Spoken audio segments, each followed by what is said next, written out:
கர்த்தருடைய பரிசுத்தமான நாமத்திற்கு ஸ்தோத்திரம் உண்டாவதாக. இன்றைக்கும் நம் தியானத்திற்கு என்று எடுக்கப் போகும் வசனம் நீதிமொழிகள் 13ஆம் அதிகாரம் அதன் 12வது வசனம்.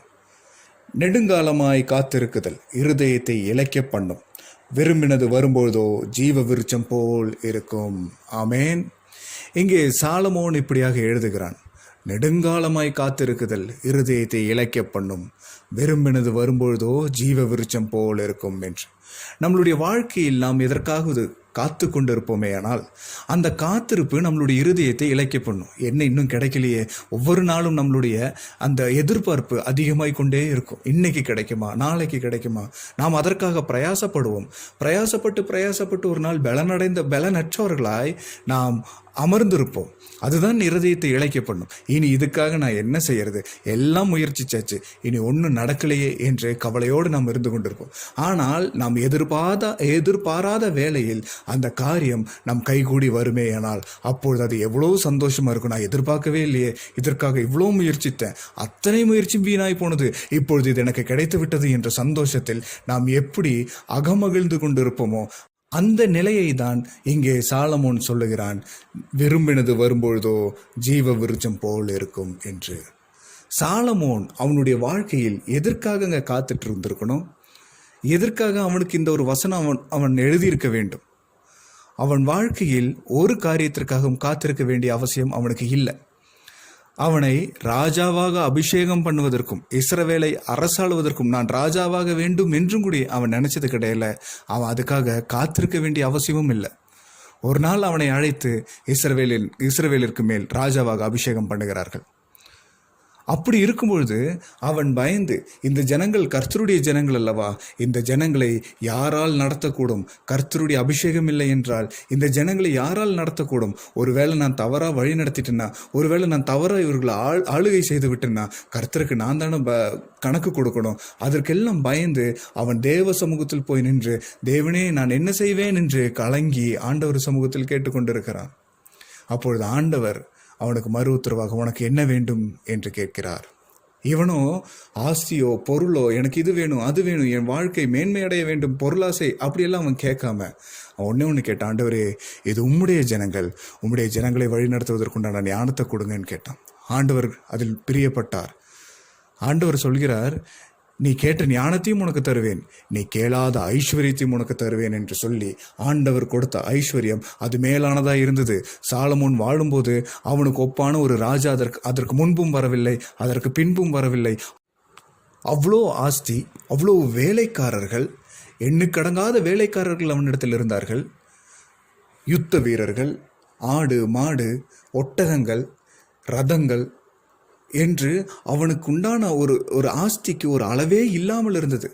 அப்படியாக கர்த்தர் அவனை ஆசீர்வதித்து வைத்திருந்தார். அப்படி இருக்கும்போது அவன் எதற்காக காத்திருந்திருக்க வேண்டும் என்று அவன் சிந்தித்து பார்ப்போமே, ஆனால் அவனுடைய வாழ்க்கையில் எல்லாம் அனுபவித்த பிறகு கடைசியாக இப்படி சொல்லுகிறான். பிரசங்கி 1ஆம் அதிகாரம் 2வது 3வது வசனத்தை வாசித்தால் நமக்கு தெரியும். மாயை மாயை எல்லாம் மாயை என்று பிரசங்கி சொல்லுகிறான். சூரியனுக்கு கீழே மனுஷன் படுகிற எல்லா பிரயாசத்தினாலும் அவனுக்கு பலன் என்ன என்று சாலமோன் சொல்கிறான். அவ்வளோ சொத்து இருந்தவன், எல்லாவற்றிலும் நிறைவாக இருந்தவன், இப்போ கடைசி அவன் வாழ்க்கை முடியும் தருவாயத்தில் சொல்கிறான், எல்லாம் மாயை என்று. நம்ம படுகிற பிரயாசத்திற்கு என்ன பலன் உண்டு, இந்த உலகத்தில் என்ன பலன் உண்டு, எல்லாம் சேர்த்து வைத்து ஒன்றும் ஒரு நாளும் நமக்கு உதவாது என்று சாலமோன் சொல்கிறான். பார்த்தீங்களா, எல்லாம் இருக்கு அவனிடம், ஆனால் உண்மையான ஒன்று இல்லை என்று வருத்தப்படுகிறான். இது எல்லாமே இருக்குப்பா என்கிட்ட, ஆனால் இதெல்லாமே ஒன்றும் நமக்கு உதவாது, எல்லாம் மாயை என்று, இது எல்லாம் ஒரு நாள் நம்மை ஏமாற்றிவிடும் என்று கூறுகிறான். அப்படிப்பட்டவன் சொல்றான், நெடுங்காலமாய் காத்திருக்குதல் இருதயத்தை இளைக்க பண்ணும், விரும்பினது வரும்போதோ ஜீவ விருட்சம் போல் இருக்கும் என்று. அப்போ இந்த சூழ்நிலை யாரா இருந்தாலும் கடந்து வந்திருப்பாங்க. ரொம்ப நாள் நம்ம எதிர்பார்க்கிற ஒன்று இன்னும் நடக்கலையே, அது எப்போ கிடைக்கும் என்ற ஒரு ஏக்கம், இந்த சூழ்நிலை எல்லோரும் கடந்து வந்திருப்பார்கள். அந்த ஏக்கத்துடன் அவர்கள் வாழ்ந்தும் வந்திருப்பார்கள். ஆனால் எல்லோருக்கும் கர்த்தர் சொல்லுகிறார், நீங்கள் எதற்காக விரும்பி கொண்டிருக்கிறீர்களோ, எதற்காக காத்திருக்கிறீர்களோ, உங்கள் காத்திருப்பு ஒரு நாளும் ஏமாந்து போய்விடாது, ஏமாற்றம் அடைந்து விடாது. அந்த காத்திருப்பின் பலன் நான் உங்களுக்கு தருவேன் என்று கர்த்தர் கூறுகிறார். இன்றைக்கு எதற்காக நீங்கள் காத்திருந்தாலும் அந்த காத்திருப்பு வீணாய் போகாது. கர்த்தர் உங்களுக்கு நிச்சயம் தருவார். நிச்சயம் தரும்பொழுதோ இதுவரையும் உங்களுடைய இருதயம் இளைத்திருந்திருக்கலாம், ஆனால் தரும்பொழுதோ ஜீவ விருட்சம் போல் தருகிறார். அதுதான் நம்மளுடைய வாக்கு தத்தம். இங்கே ஆபிரகாமும் நெடுங்காலமாய் அவனுக்கு ஒரு குமாரன் பிறப்பான் என்று காத்திருக்கிறான். சாராளோ அந்த காத்திருப்பின் பலன் ஏமாற்றம்தான் என்று எண்ணிக்கொண்டிருக்கிறார்.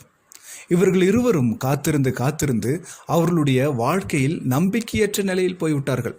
இப்பொழுது சாராள் ஆபிரகாமின் மனைவி ஆபிரகாமிடம் போய் கூறுகிறாள், நீர் ஆகாரோடே சேரும், அங்கு பிறக்கிற பிள்ளையாவது நமக்கு சுதந்திரமாக இருக்கட்டும் என்று கணவனிடம் போய் சொல்லுகிறாள். எவ்வளோ கஷ்டமாக இருந்திருக்கும் பாருங்க. ஒரு மனைவி தான் நேசிக்கும் கணவனிடம் போய் நீ இன்னொரு பெண்ணு கூட சேர்ந்து அந்த குழந்தையை பெற்றெடுத்து என் கையில் கொடு, அது நமக்கு சுதந்திரமாக இருக்கும் என்று. ஆனால் ஆண்டவர் அப்படிப்பட்ட ஒரு ஆசீர்வாதத்தை யாருக்கும் தருவதில்லை. நம்மளுக்கு ஒரு ஆசீர்வாதத்தை கர்த்தர் தருகிறார் என்றால் அது நம்மிடமிருந்து தான் பிறக்க வேண்டும். இன்றைக்கும் அநேக ஜனங்கள் குழந்தைக்காக காத்திருக்கிறார்கள். ஒரு குறிப்பிட்ட காலம் வரையும் காத்திருந்து இன்னைக்கு கிடைக்கலன்னு, ஆண்டவரே நாங்கள் போய் சும்மா டெஸ்ட் பண்ணிட்டு வரோம், ஜெபம் பண்ணிகிட்டே தான் இருப்பாங்க. ஆனாலும் போய் ஹாஸ்பிட்டலில் போய் ஒரு சின்ன டெஸ்ட் பண்ணிட்டு வர ஆண்டவரேன்னு போவாங்க. ஹாஸ்பிட்டலுக்கு போய் டெஸ்ட் பண்ணுவாங்க. இப்போ ஹாஸ்பிட்டல் என்ன பண்ணுவாங்கன்னா, இந்த டேப்லெட் கொஞ்சம் சாப்பிடுங்கன்னு கூடவே சேர்ந்து கொடுப்பாங்க. இப்போ நம்ம அவர்கிட்டே பர்மிஷன் கேட்போம், ஆண்டவரே ஹாஸ்பிட்டல் போயிட்டு வந்தோம், இந்த டேப்லெட் சாப்பிட சொல்லியிருக்கிறாங்க, டேப்லெட் சாப்பிட்றோம். இப்போ டேப்லெட்டும் சாப்பிட்ருவாங்க. முடிஞ்சதுக்கப்புறம் ஒரு பிரச்சனை இல்லைங்க, இந்த ஒரு டெஸ்ட் பண்ணுங்க அப்படின்னு சொல்லி அவர்கள் இப்பொழுது எப்படி ஆயிருப்பாங்கன்னா, ஆண்டவரை நம்பாமல் முழுவதும் மருத்துவத்தையும் நம்பி போய்விடுவார்கள். இன்றைக்கு ஆண்டவர் சொல்லுகிறார், நீங்கள் அப்படியெல்லாம் அவசரப்பட வேண்டாம். ஒரு காரியம் நான் உனக்கு தருவேன் என்று சொன்னால் அது ஆகாரிடமிருந்து பெற்ற இஸ்மவேலை உனக்கு சுதந்திரமாக தரமாட்டேன், சாராளிடமிருந்து பெற்ற ஈசாக்கை தான் உங்களுக்கு சுதந்திரமாய் தருவேன் என்று கர்த்தர் கூறுகிறார். நம்மளுடைய கர்த்தர் அடுத்தவர்களிடத்தில் இருக்கும் சுதந்திரத்தை பெற்று நம்மிடத்தில் தருகிறவர் அல்ல. நமக்கென்று ஒரு சுதந்திரத்தை கர்த்தர் உருவாக்கி தருகிறவர் தான் நம் கர்த்தர். தாயின் கருவில் உருவாகும் முன்னமே உன்னை தெரிந்து கொண்டேன் என்று கர்த்தர் கூறுகிறார். நம்மளுடைய கரு எப்படி உருவாகும்னு நமக்கே தெரியாதுங்க, யாருக்கும் தெரியாது. ஆனால் கர்த்தர் தெரியும். கர்த்தர் செய்வார். அவர் வாக்குத்தத்தம் பண்ணினவர், ஒருபொழுதும் பொய் சொல்ல மாட்டார். என்றைக்கும் நாம் எதற்காக காத்திருக்கிறோம்? அன்று ஆபிரகாமும் சாராளும் காத்திருந்தார்கள். ஆனால் ஆண்டவருடைய வேலை வரும்பொழுதோ சாராள் இனி பிள்ளை பெற முடியாதே என்று அவர்களுடைய இருதயம் தொய்ந்து போய்விட்டது. அந்த நேரத்தில் கர்த்தர் ஒரு அதிசயத்தை அவர்களுக்கு செய்து தருகிறார். அவர்களுக்கும் ஒரு குமாரன் பிறக்கிறான். அதுதான் ஈசாக்கு, வாக்குத்தத்தத்தின் மகன். பின்பு அவர்களுடைய வாழ்க்கை ஆசீர்வாதமாக இருக்கிறது. அதே போலதான் இன்றைக்கும் எதற்காக கவலைப்பட்டு கொண்டு இருக்கிறீர்கள்? எதற்காக துக்கப்பட்டு கொண்டு இருக்கிறீர்கள்? இன்னும் இது கிடைக்கலைன்னா, இன்னும் இது எனக்கு கிடைக்குமா கிடைக்காதா என்று சந்தேகத்தினாலா, இது கிடைக்கவே கிடைக்காது என்று நம்பிக்கையற்று போயிருக்கிறீர்களா? கவலைப்படாதீங்க. ஆண்டவர் சொல்லுகிறார், நான் உனக்கு தருவேன், நான் உனக்கு முன்னே போய் கோணலானவைகளை செவ்வையாக்குவேன். இப்பொழுதும் இந்த காத்திருப்பு, நம்ம நடந்து போகும்போது இந்த கோணலான ரோடெல்லாம் நம்மளை தாக்கிரும், இங்கே இருக்கிற முள்ளுகள்லாம் நம்மளுடைய பாதங்களை குத்திரும். அதனால கொஞ்சம் காத்திருங்க, நான் உங்களுக்கு முன்னாடி போய் இந்த கோணலானவைகளை செவ்வையாக்குறேன், அதுக்கப்புறம் நீங்கள் வாங்க அப்படின்னு ஆண்டவர் அழைத்து செல்வார். அதற்காக தான் காத்திருக்க வைத்திருக்கிறார். இன்றைக்கும் ஆண்டவர் இயேசு கிறிஸ்துவின் வருகைக்காக நம்ம காத்து கொண்டு இருக்கிறோமே. எதற்காக? அவர் வந்த பிறகு அவரோடு போய் நித்தியத்தில் என் தேவனோடு அவரை ஆராதிக்க வேண்டும், என் ஆண்டவர் இயேசு கிறிஸ்துவை முகமுகமாய் பார்க்க வேண்டும் என்று தானே நம்ம காத்திருக்கிறோம்.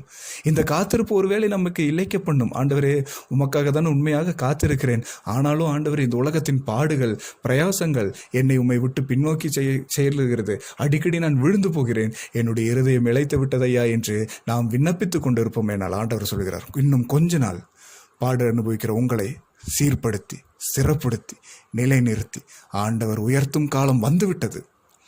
எனவே கவலைப்படாதிருங்கள். இந்த காத்திருப்புக்கு பலன் ஜீவ விருட்சத்தை கர்த்தர் உங்களுக்கு தரப்போகிறார். இந்த காரியத்தை நாம் சுதந்திரித்துக் கொள்ளும் போது அந்த சந்தோஷம் இருக்குமே, அது இதுவரையும் யாராலும் தர முடியாத ஒரு சந்தோஷத்தை கர்த்தர் நமக்கு தரப்போகிறார். நம்மளுடைய பெற்றோர்களால் தர முடியாத ஒரு சந்தோஷம், நம்மளுடைய பிள்ளைகளினால் தர முடியாத ஒரு சந்தோஷம், கணவனால் தர முடியாத சந்தோஷம், மனைவினால் தர முடியாத சந்தோஷம் என் நேசர் மூலமாக கர்த்தர் நமக்கு தரப்போகிறார். ஆண்டவர் இயேசு கிறிஸ்துவின் மூலமாக நம்மளுடைய வாழ்க்கையில் இன்று ஒரு அற்புதமும் அதிசயமும் நடக்கப் போகிறது.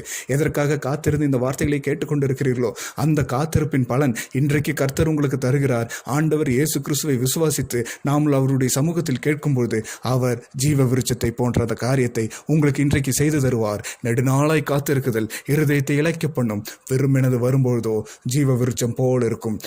இளைத்த உங்கள் இருதயம் இன்று களிகூறும்படி கர்த்தர் இதை உங்க கூட சொல்லிட்டு இருக்கிறாரு. இதை விசுவாசித்து நீங்கள் கேட்டுக்கொண்டு கர்த்தர் சமூகத்தில் காத்திருங்கள். விடுதலையோடு சாட்சியோடு கர்த்தர் உங்களை நிலைநிறுத்துவார். எனவே நாம் காத்திருந்து ராஜ்யத்தில் சேர்ந்து கொள்ளும்படி அவருடைய வருகைக்காக காத்திருப்போம். கிறிஸ்துவின் வருகை மிக மிக சமீபமாயிருக்கிறது. ஆமேன், ஆமேன்.